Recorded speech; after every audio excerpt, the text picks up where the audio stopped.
Hola Saturno, ya llegué. Bienvenido al laboratorio, Isaac. Gracias Saturno. Acabo de venir del zoológico y no fui como un visitante más. Pude ver de cerca el trabajo de los biólogos, veterinarios, zootecnistas y me causó impresión algo muy lindo. Por cierto, tienes 3 oportunidades para adivinar. Veamos. Tal vez te llamó la atención la gran cantidad de alimentos que los expertos distribuyen a cada especie según sus necesidades biológicas. No, Saturno. Bueno, vi de cerca cómo los cuidadores alimentaban a los pingüinos con su dieta a base de pescado, a los osos perezosos con sus plantas tropicales. Pero no, tienes 2 oportunidades más para adivinar. Veamos. Tal vez viste a un veterinario especialista en ornitología vacunando a un pavo real o a un guacamayo que tanto te gusta. No, Saturno, tampoco me refiero a los lobos marinos haciendo piruetas o malabares, ni a los cuidadores bañando elefantes. Tienes una oportunidad más. ¿La respuesta tiene que ver con alguna cría? ¡Por fin! ¡Sí! Vi a los cuidadores que le daban de beber leche en biberón a un monito pequeño, bien chiquito, bien lindo. Lo trataban como un bebé. Y seguramente no debe ser el único animal que han de cuidar. Los veterinarios del zoológico son conocedores sobre la alimentación, cuidados, comportamiento y reproducción de los animales. Y a propósito, la reproducción es nuestro tema de hoy. Y había muchos cuidadores. Estoy preparado para el tema de hoy día. Entonces, Isaac, atención, que ahí va el primer video. La reproducción es una función biológica que permite la creación de nuevos organismos. De esta forma, un ser vivo perteneciente a una especie animal o vegetal transmitirá su material genético a un nuevo ser, asegurando la perpetuidad de su especie. En la naturaleza, este proceso se da de 2 formas principales: la reproducción asexual y la reproducción sexual. La primera de ellas es la reproducción asexual. Viene del griego sin sexo, que tiene como característica principal que solo necesita de un progenitor. Por otro lado, en la reproducción sexual, un solo progenitor o padre no es suficiente, ya que se requiere 2 tipos de gametos sexuales. En el caso de los animales, estos son los óvulos y los espermatozoides. Y en las plantas, los anterozoides y la oósfera. A la unión de estos 2 gametos se conoce como fecundación. A diferencia de la reproducción asexual, que genera clones mediante la mitosis, la reproducción sexual tiene una estrategia que aumenta el éxito reproductivo de la especie, llamada meiosis. Si te acuerdas del núcleo celular, dijimos que las células germinales se dividían por meiosis y había una etapa especial, la profase 1, en la que los cromosomas homólogos se juntaban en tétradas y realizaban el entrecruzamiento de crossing over. A diferencia de la mitosis, en la meiosis se producen 4 células hijas que formarán luego los gametos sexuales, espermatozoides y óvulo. Y cada una de estas células tiene una combinación diferente de información genética. Esto genera como resultado la variabilidad genética. Y cuando el gameto femenino y el masculino se unan para formar un nuevo ser, estos descendientes presentan una combinación de herencia genética única que es producto del azar. Es por esta razón que los hijos son genéticamente distintos a sus padres. Y si bien los hermanos pueden tener cierto parecido, no son genéticamente idénticos entre sí. La única excepción son los gemelos idénticos. En la reproducción sexual se requiere un ejemplar macho y una hembra de la misma especie. Y en la naturaleza a veces se encuentran 2 especies diferentes que son cercanas entre sí y generan descendencia híbrida. Tal es el caso del caballo y el burro. Si una yegua y un burro copulan, da como resultado a una cría de mula, un animal híbrido y estéril que combina ciertas características de sus padres, pero presenta otras que son propias, como por ejemplo su onomatopeya, pues no relincha como caballo ni rebuzna como burro, comunicándose por medio de gemidos. Que un híbrido no pueda tener crías por sí mismo es un tipo de mecanismo de aislamiento reproductivo que sirve para separar especies diferentes en la naturaleza. Saturno, los seres humanos nos reproducimos de manera sexual, ¿verdad? Ajá. Desde luego que sí, es tu naturaleza. Entonces creo que hay algo malo con mi tío. ¿A qué viene ese comentario, Isaac? Lo que pasa es que su hijo, o sea, mi primo, es muy idéntico a él. Parece que proviniese de la reproducción asexual. Qué ocurrencia la tuya, Isaac. Tal vez tu primo sea muy parecido a tu tío, pero en sus genes también contiene material genético proveniente de su madre. Bueno, sí, la verdad es que tiene los mismos colores de ojos, los mismos lunares. Parece que los genes de mi tío fueron los que destacaron más.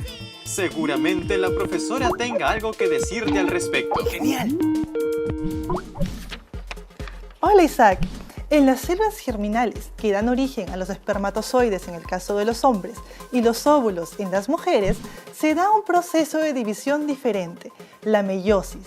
Los gametos sexuales deben asegurar una descendencia viable y con ello la supervivencia de la especie en el futuro. Para esto, en la gametogénesis, que está basada en la meiosis, se deben cumplir dos objetivos muy importantes. El primero es asegurar la diversidad genética, por lo que antes que la célula germinal se divida, los cromosomas homólogos intercambian pedazos de información genética en el llamado crossing over o entrecruzamiento. Así se aseguran de que ningún óvulo o espermatozoide lleve exactamente la misma información, introduciendo combinaciones que los hacen únicos. El segundo objetivo es el de reducir el número de cromosomas, generando gametos sexuales con solo 23 cromosomas. La gametogénesis que genera gametos masculinos o espermatozoides se llama espermatogénesis y ocurre en los testículos. La gametogénesis que va a generar al óvulo o gameto femenino se llama ovogénesis y ocurre en el ovario. Saturno, gracias a lo que contó la profesora y tú, tengo más claro algo curioso que me pasó en el colegio. ¿Qué ocurrió en la escuela, Isaac? Resulta que mi profesora de matemáticas faltó un mes a clases y otra profesora la reemplazó. ¿Pero qué le pasó a tu profesora? Bueno, lo que pasa es que sufrió un accidente muy grave. Le pasó algo en la pierna, pero después volvió a clases y nos dijo, ¿qué tal las clases con mi hermana? Y nosotros, ¿qué? No sabíamos que era su hermana, no se parecía nada. No. Eso quiere decir que tu profesora y su hermana no tenían parecido alguno. Exacto. Obviamente si hubiesen sido gemelas me hubiese dado cuenta, pero no fue así. Lo más seguro es que una de ellas se parezca a su padre y otra a su madre. Seguro que sí.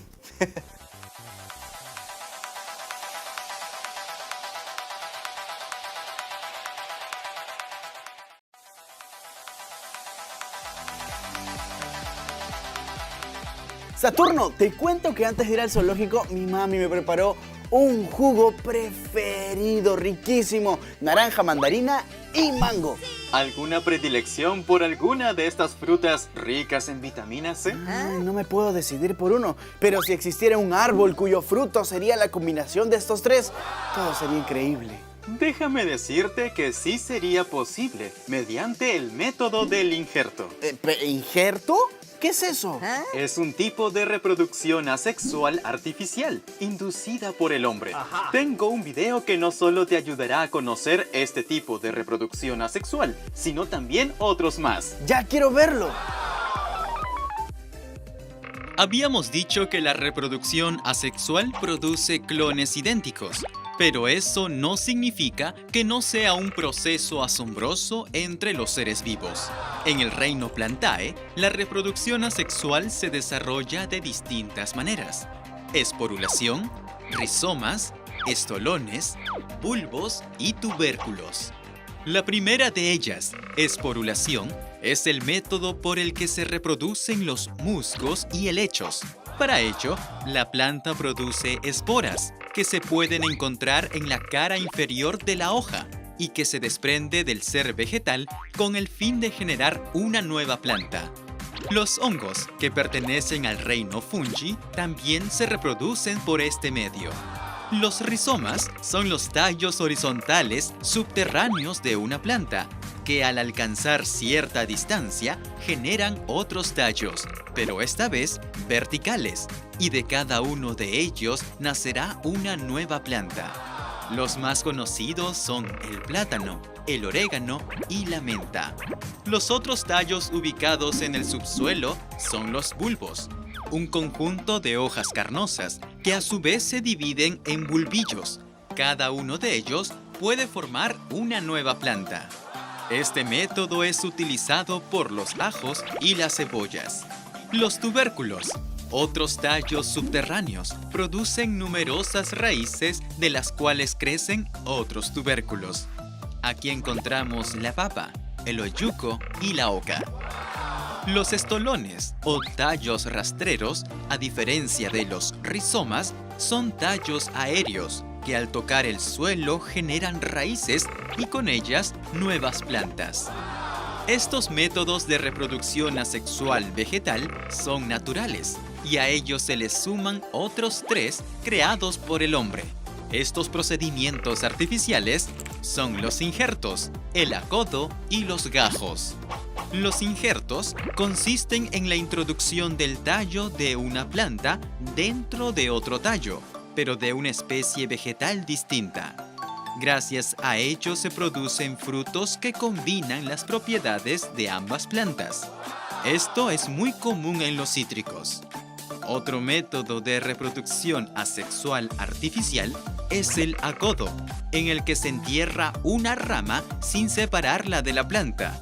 De esta forma, generará tallo y raíz de manera más rápida, duplicándose la planta original. Por último, están los gajos o esquejes, en los que los tallos son separados y colocados en agua hasta que produzcan raíces y puedan ser plantados, multiplicándose la especie original, como en el caso de los geranios. Ahora nos trasladamos al mundo microscópico y al de algunos animales. Las especies que se reproducen de manera asexual lo hacen de 5 maneras distintas: bipartición, gemación, esporulación, escisión y regeneración. Las bacterias y los protozoarios se reproducen por bipartición, en la que un organismo unicelular se divide en 2 iguales por mitosis. En la gemación, la célula se divide de forma asimétrica y se produce una yema, que es una versión de este ser vivo en pequeño capaz de generar un organismo completo y que se desprende de su progenitor, generándose un nuevo animal. Con este método se reproducen las esponjas. Por su parte, la esporulación, usada por las bacterias del género Bacillus subtilis, consiste en la formación de una espora bacteriana, que es una estructura muy resistente que guarda el material genético de la bacteria por tiempo indefinido, hasta que encuentra nuevamente las condiciones para crecer y formar una colonia. En los animales parásitos, estos se replican y proliferan rápidamente, formando esporozoos. Por último, existe la regeneración, usada por los platelmintos, como la tenia, donde una fracción desprendida del animal, muchas veces por accidente, se regenera y se transforma en un ejemplar adicional. Saturno, me parece sorprendente que el planeta no se haya llenado de platelmintos, que gracias a su capacidad de regeneración se multiplican continuamente. Ajá. Si bien la reproducción de los gusanos planos o platelmintos puede ser continua, son animales vulnerables a los cambios de temperatura. Tienes mucha razón. Acá dice que hay 20.000 especies de platelmintos. Es demasiado. Un aproximado, Isaac. Pero pronto hablaremos de la reproducción sexual. Ajá. Pero antes la profesora te explicará de un método reproductivo muy particular. Estaré muy atento. Isaac, una cosa son los tipos de reproducción, que es la manera en la que el ser vivo va a pasar sus genes a la siguiente generación. Y otra muy diferente es el número de hijos y la cantidad de energía que va a dedicar a su cuidado. En la naturaleza podemos encontrar dos estrategias principales de reproducción en los seres vivos. Los organismos con la estrategia R, de rapidez de reproducción, son generalmente pequeños, viven poco tiempo y son oportunistas. Esto significa que invaden nuevos hábitats a los que se adaptan fácilmente y se reproducen tan rápido que no pueden estar pendientes de sus crías. Los insectos como las abejas y hormigas aplican la estrategia R, también las bacterias, y hay mamíferos como las ratas y los conejos que son famosos por reproducirse sin control. Por otro lado, los organismos con estrategia K, de capacidad de carga del ambiente, suelen ser más grandes, longevos, tienen pocas crías y le dedican tiempo y energía al cuidado de sus bebés. Dependen mucho de su hábitat porque no se adaptan con facilidad y aquí encontramos a la mayoría de los mamíferos, incluidos los seres humanos.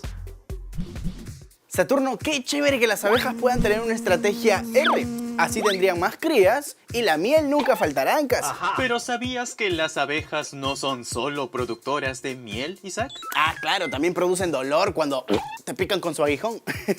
Me refería acerca de su importante rol en la reproducción sexual de las plantas, importante para los ecosistemas del planeta. Qué interesante. Pero, Saturno, espera un ratitito. Lo que pasa es que he tomado mucho jugo con mango y todo y la verdad, dame un ratito. ¿Te la sabes? Es un genetista británico. Se especializa en embriología. Es el líder del grupo de científicos que clonó a la oveja Dolly.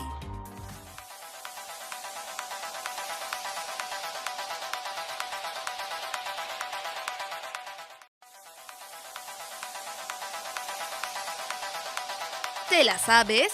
Es un genetista británico. Se especializa en embriología.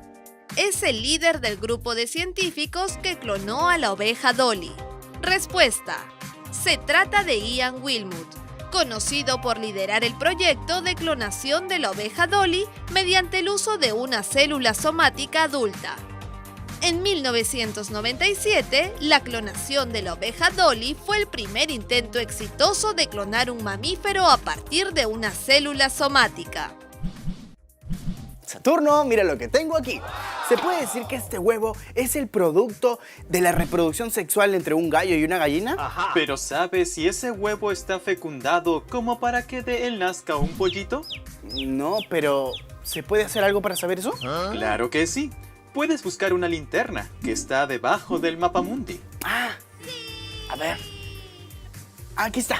Ahora solo necesitas iluminar el huevo y observar cuidadosamente. Ya, a ver, aquí está. Si la yema posee manchas, es porque debe tener unos 10 días. Y si notas algunas venas, quiere decir que el huevo tiene una fecundación de unos 30 días. Bueno, sí, la clara tiene varias manchas y la yema está al centro. Eso quiere decir que todavía no está fecundado. Correcto. Puedes utilizar ese huevo para prepararte una tortilla sin remordimientos. Lo haré. Ahora, atención al último video explicativo. ¡Claro que sí! Los gametos son células especializadas en la reproducción y existen dos tipos, gametos masculinos y gametos femeninos. Cuando estos gametos entran en contacto, se inicia el proceso de fecundación, que da origen a un nuevo ser vivo que posee la carga genética de sus padres. En el caso de los animales, la reproducción de las especies no sería posible sin la gametogénesis, que es el proceso de producción de las células sexuales que se realiza en las gónadas.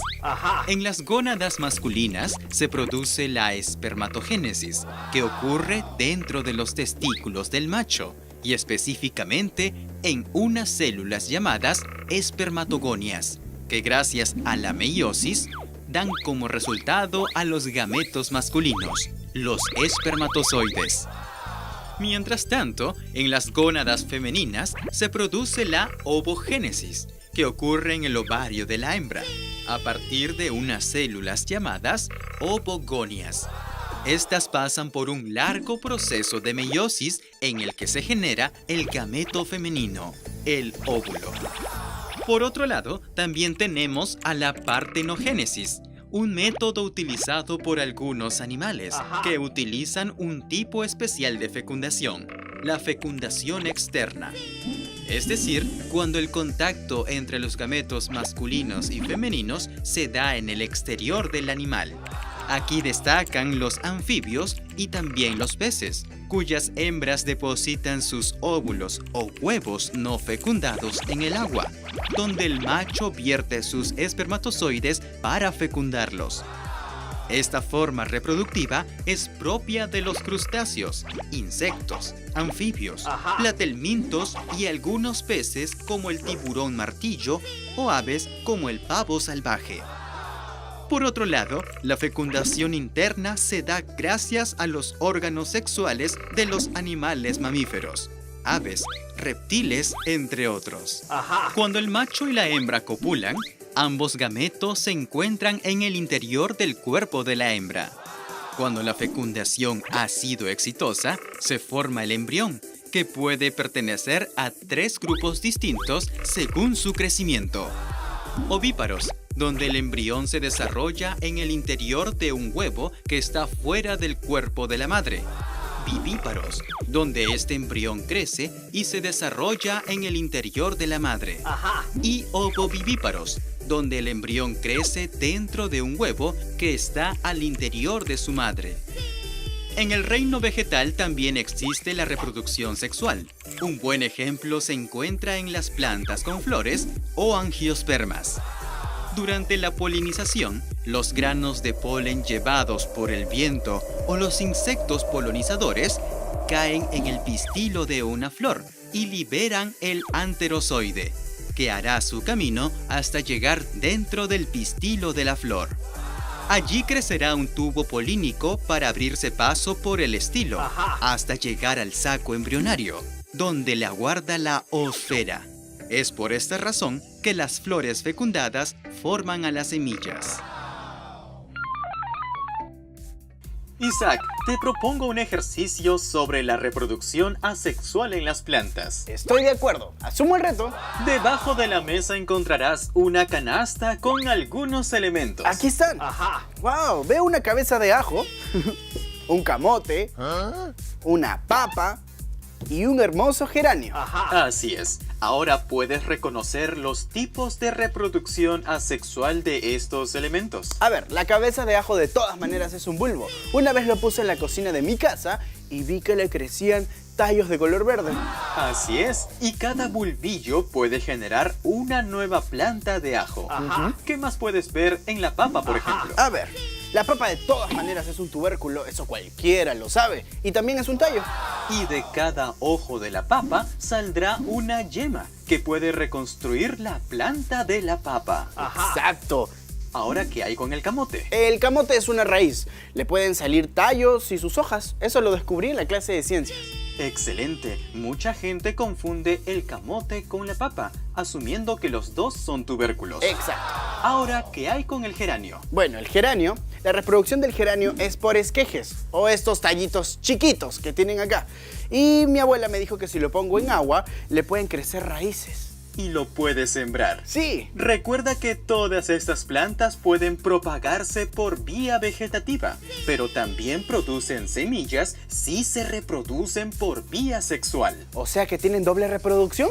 Dos formas de reproducción. ¡Wow! ¡Qué interesante!